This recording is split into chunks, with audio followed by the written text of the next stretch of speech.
പ്രവചനാതീതമായ റിസൾട്ടുകളാണ് ഈ ബയോട്യൂറിയം എന്ന ദൈവിക സാന്നിധ്യമുള്ള പ്രൊഡക്റ്റ് നമുക്ക് നൽകിക്കൊണ്ടിരിക്കുന്നത്. നമസ്കാരം, ഞാൻ ലുബിത ബാബു. വെൽക്കം ടു ഈ ബയോട്യൂറിയം സക്സസ് ലൈഫ്.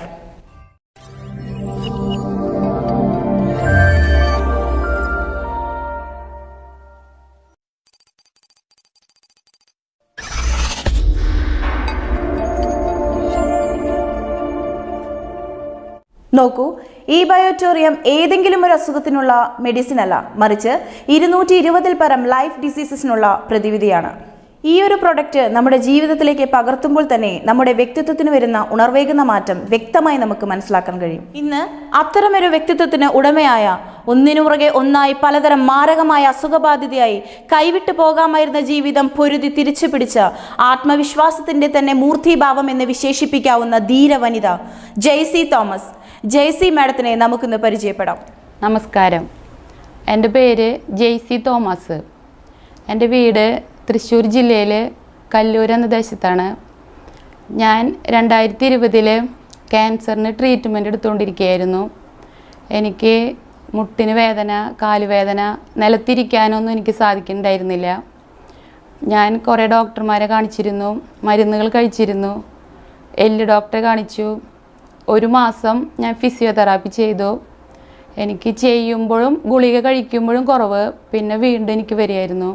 2006 എനിക്ക് കുടലിൽ ട്യൂമറായിരുന്നു. അതിൻ്റെ ഫലമായിട്ട് എനിക്ക് കുടൽ മുറിച്ച് കളഞ്ഞിട്ടുണ്ടായിരുന്നു. ഞാൻ ആ ട്രീറ്റ്മെൻറ്റുകളൊക്കെ എടുത്തുകൊണ്ടിരിക്കുന്നുണ്ടായിരുന്നു. ആ സമയത്ത് ട്രീറ്റ്മെൻറ്റുകളൊന്നും മുടങ്ങിയിട്ടില്ല, കൃത്യമായി ഫോളോ അപ്പ് ചെയ്തിരുന്നു. പിന്നെ 2015 എനിക്ക് തൈറോയിഡിൻ്റെ ഫങ്ഷൻ വ്യത്യാസം വന്നു, അത് സർജറി ചെയ്യേണ്ടി വന്നു. പിന്നെ 2020 ആയപ്പോൾ യൂട്രസ് ബ്ലീഡിങ് ആയിരുന്നു, തലകറങ്ങി വീഴുക, അങ്ങനെയായപ്പോൾ ബ്ലീഡിങ് കൂടുതലായി. ആ സമയത്ത് ഡോക്ടർ പറഞ്ഞു അതെടുത്ത് കളയാം, തനിക്ക് മുന്നൊരു ഹിസ്റ്ററി ഉണ്ടായിരുന്നതാണല്ലോ എന്ന് പറഞ്ഞ് എൻ്റെ യൂട്രസും റിമൂവ് ചെയ്തു. ആ ടൈമിലാണ് എനിക്ക് ബ്രസ്റ്റിൽ തടിപ്പുണ്ടെന്ന് ഡോക്ടർ പറഞ്ഞത്. ടെസ്റ്റുകൾ ചെയ്തു, FNAC ചെയ്തു. അപ്പോൾ ഡോക്ടർ പറഞ്ഞു ക്യാൻസറാണത്, അപ്പോൾ ബ്രസ്റ്റും കളയണമെന്ന് പറഞ്ഞു. അങ്ങനെ തൈറോയിഡ് കളഞ്ഞു, ബ്രസ്റ്റ് കളഞ്ഞു, കുടൽ കളഞ്ഞു. ആ സമയത്താണ്, അതിന് ശേഷമാണ് എനിക്ക് വേദനകളൊക്കെ എനിക്ക് കൂടുതലായിട്ടുണ്ടായത്.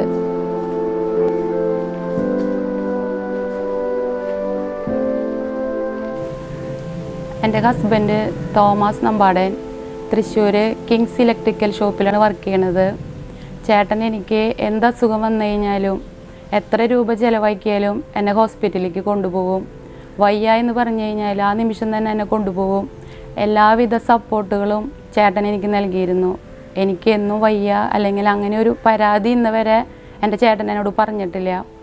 ഏത് ഹോസ്പിറ്റലിലേക്കായാലും എത്ര രൂപ ചിലവാക്കിയാലും എന്നെ ചികിത്സിക്കാൻ കൊണ്ടുപോയിരുന്നു. അങ്ങനെ ഹോസ്പിറ്റലുകൾ മാറി മാറി ഞാൻ നടക്കുകയായിരുന്നു, വേദന സഹിക്കാൻ പറ്റാണ്ട്.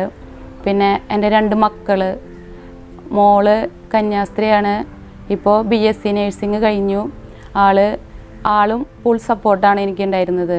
പിന്നെ മോൻ MBAക്ക് പഠിച്ചു കഴിഞ്ഞു, അവനായാലും എനിക്ക് ഫുൾ സപ്പോർട്ടാണ്. 8 വർഷം ഞാൻ ഒരു കോഓപ്പറേറ്റീവ് സൊസൈറ്റിയിൽ വർക്ക് ചെയ്തത്. പിന്നെ എനിക്ക് തൈറോയിഡിന് സർജറി കഴിഞ്ഞു. പിന്നെ എനിക്ക് അവിടെ നിന്ന് ജോലി നഷ്ടപ്പെട്ടു. അതിന് ശേഷം പിന്നീട് ഞാൻ ഒരു ഫൈനാൻസ് കമ്പനിയിൽ 4 വർഷം ഞാൻ വർക്ക് ചെയ്തു.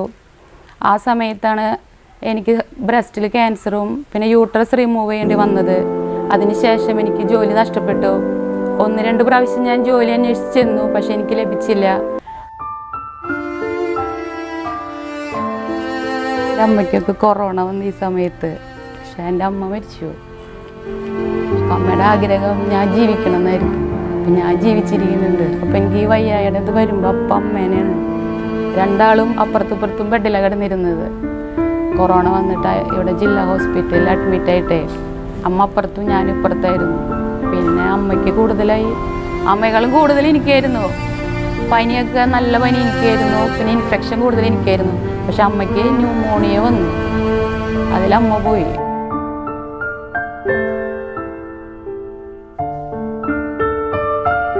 അപ്പം അമ്മ പറയാൻ എന്നോട് നീ ജീവിക്കണം, കാരണം ഇവിടെ ചേട്ടനും മോനും തന്നെയുള്ളൂ. അപ്പോൾ അവർക്ക് എന്തെങ്കിലും സഹായത്തിന് ഒരു തുള്ളി വെള്ളം എടുത്ത് കൊടുക്കണമെങ്കിൽ നീ മാത്രമല്ലേ ഉള്ളൂ, അപ്പം നീ ജീവിച്ചോളൂ എന്ന് അമ്മ പറയും.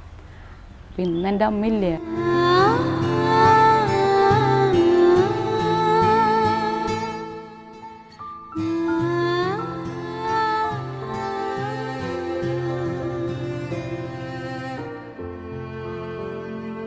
സത്യം പറയല്ല, ഞാൻ ജീവിച്ചിരിക്കുന്നു ഞാൻ വിചാരിച്ചിട്ടില്ല. കാരണം ക്യാൻസർ രോഗികൾക്ക് കൊറോണ വന്നു കഴിഞ്ഞാല് അത് അവർക്ക് പെട്ടെന്ന് ബാധിക്കുന്ന പറഞ്ഞത്. എത്ര ആൾക്കാർ നമ്മൾക്ക് ഇങ്ങനെ കേട്ടാണ് ക്യാൻസർ അല്ലെങ്കിൽ ഷുഗർ അങ്ങനെയൊക്കെ ഉണ്ടെന്നുണ്ടെങ്കിൽ നമ്മളെ പെട്ടെന്ന് അത് ബാധിക്കുന്ന പറഞ്ഞ. അപ്പൊ ഞാൻ ICUലൊക്കെ കിടന്നപ്പോ ഞാൻ വിചാരിച്ചു ഇനി എനിക്ക് രക്ഷയില്ല. അപ്പൊ എന്റെ അമ്മയ്ക്കും എനിക്കും ഒരുമിച്ചാണ് ഇത് വന്നത്, ഈ കൊറോണ വന്നത്. അമ്മയ്ക്കും ക്യാൻസർ വന്നു കേട്ടോ. അമ്മയും ക്യാൻസർ ട്രീറ്റ്മെന്റിലായിരുന്നു. ആ സമയത്താണ് ഞങ്ങൾക്ക് കൊറോണ വന്നത്. കൊറോണ വന്നപ്പോ അത് ഞാൻ വിചാരിച്ചു രണ്ടാളും തീരുമാനമായിരുന്നു. പക്ഷെ അപ്പൊ എന്റെ അമ്മ എന്നോട് പറയും, എന്റെ മോള് ഒരു കുഴപ്പമില്ലാണ്ട് വീട്ടിൽ പൊക്കോളോ, എന്റെ മോൾക്കൊന്നും സംഭവിക്കല്ലേ, എന്റെ മോൾക്കൊന്നും സംഭവിക്കല്ലേ. അപ്പോഴും എന്നെ തിരിച്ചിങ്ങോട്ട് വിട്ടിരിക്കാണ്. അപ്പൊ എന്റെ ധാരണ കഴിഞ്ഞു, ഇതോടുകൂടി എല്ലാം കഴിഞ്ഞു. അമ്മയും പോയി, അമ്മ പോയി എന്ന് പറഞ്ഞപ്പോ എനിക്ക് ഒന്നുമില്ല, ഇനി എല്ലാം കഴിഞ്ഞു എന്റെ. അതിനുശേഷമാണ് പിന്നെ ഇപ്പൊ ഇങ്ങനെ വേദനകളും വിഷമങ്ങളും. അപ്പൊ ഇവിടെ ഞാനിവിടെ ഒതുങ്ങി കൂടി ഇങ്ങനെ ഇരുന്നിരുന്നത്. ഇപ്പൊ ഞാൻ പുറത്തേക്കൊക്കെ പോവും, ആക്റ്റീവായിട്ട് വർക്ക് ചെയ്യും. ഞാൻ ഈ കീമോ ചെയ്ത സമയത്ത് എനിക്ക് കുറെ ഗുളികകളുണ്ട്, 10-12 ഗുളിക ഒരു നേരം. അതായത് കീമോന്റെ ഗുളികയുണ്ട്, പിന്നെ റേഡിയേഷൻ ചെയ്യുന്ന അതിന്റെ വിഷമം ഉണ്ടാവുമ്പോ അതിന്റെ ഗുളികകള്, അതിന്റെ കൂടെയാണ് എനിക്ക് വേദനകൾ ഉണ്ടായിരുന്നത്. അപ്പൊ ആ വേദനയ്ക്ക് ഞാൻ ഇവിടെ വെണ്ടൂര് ഹോസ്പിറ്റൽ കാണിച്ചിരുന്നു, എല്ല് ഡോക്ടറെ കാണിച്ചിരുന്നു, പിന്നെ ഒല്ലൂര് ഹോസ്പിറ്റൽ കാണിച്ചിരുന്നു, അവിടെയും എല്ല് ഡോക്ടറിനെ കാണിച്ചിരുന്നു. അപ്പൊ എനിക്ക് വേദന കൂടുന്നതിനനുസരിച്ച് അവർ പറയും ഇത് നമ്മൾക്ക് എല്ല് തേയ്മാനത്തിന്റെയാണ്, വേദനകൾ ഉണ്ടാവും, അപ്പൊ ഗുളിക കഴിക്കണം എന്ന് പറഞ്ഞു. പിന്നെ ഫിസിയോതെറാപ്പി ചെയ്യണം എന്ന് പറഞ്ഞു. അത് ഞാൻ 1 മാസം പോയിട്ട് ചെയ്തു. അപ്പൊ എനിക്ക് 10-12 ഗുളിക ഒരു നേരം ഞാൻ കഴിക്കണ്ടായിരുന്നു. ആ ഗുളികളുടെ എണ്ണം കുറഞ്ഞു. പിന്നെ ഇപ്പൊ ഞാൻ കഴിക്കണത് ഒരു കാൽസ്യത്തിന്റെ ഗുളികയാണ്. അത് എന്റെ അടുത്ത് 10 കൊല്ലം വരെ കഴിക്കണമെന്നുണ്ട്. അതിന്റെ കൂടെ ചെറിയൊരു ഗുളിക കൂടി 2 ഗുളിക ഞാൻ ഇപ്പൊ കഴിക്കുന്നുണ്ട്. അത് എല്ലാ ദിവസവും കഴിക്കില്ല, ആ 2 ഗുളിക മാത്രമേ ഉള്ളൂ. ഇപ്പൊ വേദനയുടെ ഒറ്റ ഗുളിക ഞാൻ പിന്നെ ഉപയോഗിച്ചിട്ടില്ല. 2023 ജൂൺ 19-ാം തീയതിയാണ് എനിക്ക് ഈ പ്രോഡക്റ്റ് തന്നത്. അന്ന് തൊട്ടാണ് ഞാൻ ഇത് ഉപയോഗിച്ചു തുടങ്ങിയത്. അതിനുശേഷം എനിക്ക് വേദനയുടെ ഗുളികളൊന്നും ഞാൻ ഇതുവരെ കഴിച്ചിട്ടില്ല. എനിക്ക് ക്യാൻസർ ട്രീറ്റ്മെന്റിന്റെ ഭാഗമായിട്ട് 8 കീമോ ചെയ്തു, 16 റേഡിയേഷൻ ചെയ്തു. അത് പോരാതെയാണ് പിന്നെ ട്രാൻസിസ്റ്ററാമോബ് എന്ന് പറഞ്ഞൊരു ഇഞ്ചക്ഷൻ 17 ചെയ്തു. ഫസ്റ്റ് കീമോ കഴിഞ്ഞോടുകൂടി എന്റെ മുഖം പോലെയായിരുന്നു എന്റെ തല, ഒരു തരി പോലും മുടി ഉണ്ടായിരുന്നില്ല. ഇപ്പൊ മുടിയൊക്കെ വന്നു തുടങ്ങി.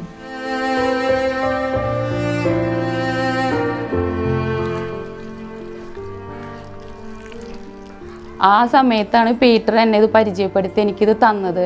ഞാനത് ഉപയോഗിച്ചു, എനിക്ക് നല്ല വ്യത്യാസം ഉണ്ടായിരുന്നു. നമ്മൾ വെറും വയറ്റിൽ വെള്ളം കുടിക്കുമ്പോൾ നമുക്ക് പ്രത്യേക ഒരു എനർജി ഫീൽ ചെയ്യും. ഈ മാഗ്നൈസ്ഡ് വാട്ടർ വെള്ളം കുടിക്കഴിഞ്ഞാൽ പ്രത്യേക ഒരു എനർജി നമുക്ക് ഫീൽ ചെയ്യും. എനിക്ക് വളരെയധികം ആശ്വാസമുണ്ടായി. അകത്തൊക്കെ നടക്കുമ്പോൾ ചെരുപ്പിട്ട് നടന്ന ഞാനാണ്. ഇപ്പൊ എനിക്ക് ചെരുപ്പൊന്നും വേണ്ട അകത്ത് നടക്കാൻ. പുറത്തായാലും ഞാൻ ചെരുപ്പിടാണ്ട് നടക്കും. അപ്പൊ എനിക്ക് നല്ല ആശ്വാസമുണ്ട്, നല്ല വ്യത്യാസമുണ്ട്. എനിക്ക് കിട്ടിയ ഏറ്റവും നല്ല റിസൾട്ട് അതാണ്, വേദനകൾക്ക് ആശ്വാസവും ഉറക്കം കിട്ടിയത്. ഞാനിത് ഉപയോഗിച്ച് റിസൾട്ട് കിട്ടിയപ്പോൾ ഞാനിത് അറിയുന്ന എല്ലാവരുടെ അടുത്തും ഇതിനെക്കുറിച്ച് പറഞ്ഞു. എനിക്ക് വളരെ ആശ്വാസമായി, സന്തോഷം. എല്ലാവരോടും നന്ദി.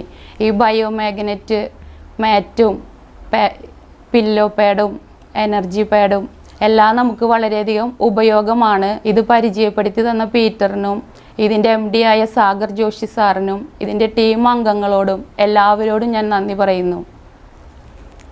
Thank you.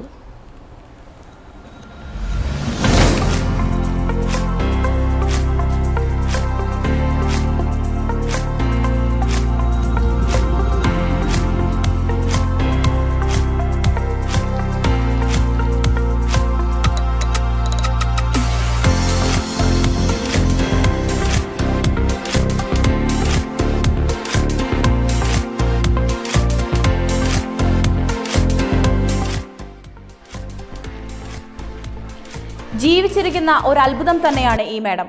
ശരീരത്തിന്റെ പല ഭാഗങ്ങൾ മുറിച്ചു മാറ്റപ്പെട്ടു. ഇപ്പോഴും തളരാത്ത മനസ്സിനുടമയാണിവർ. ജീവിച്ച് കാണിക്കുമെന്നുള്ള ആർജവം നമ്മൾ കണ്ടു പഠിക്കേണ്ടത് തന്നെയാണ്. ഈ ആത്മവിശ്വാസവും മനോധൈര്യവും ഇന്നിവരുടെ ജീവിതത്തിലേക്ക് കൊണ്ടുവന്നത് ഈ ബയോട്ടോറിയം തന്നെയാണ്. മേഡം പറഞ്ഞ ഒരു വാചകം നിങ്ങൾ ശ്രദ്ധിച്ചോ? ആക്റ്റീവായി വർക്ക് ചെയ്യും. മേഡത്തെ പോലെ അസുഖബാധിതരായവരെ കണ്ടെത്തി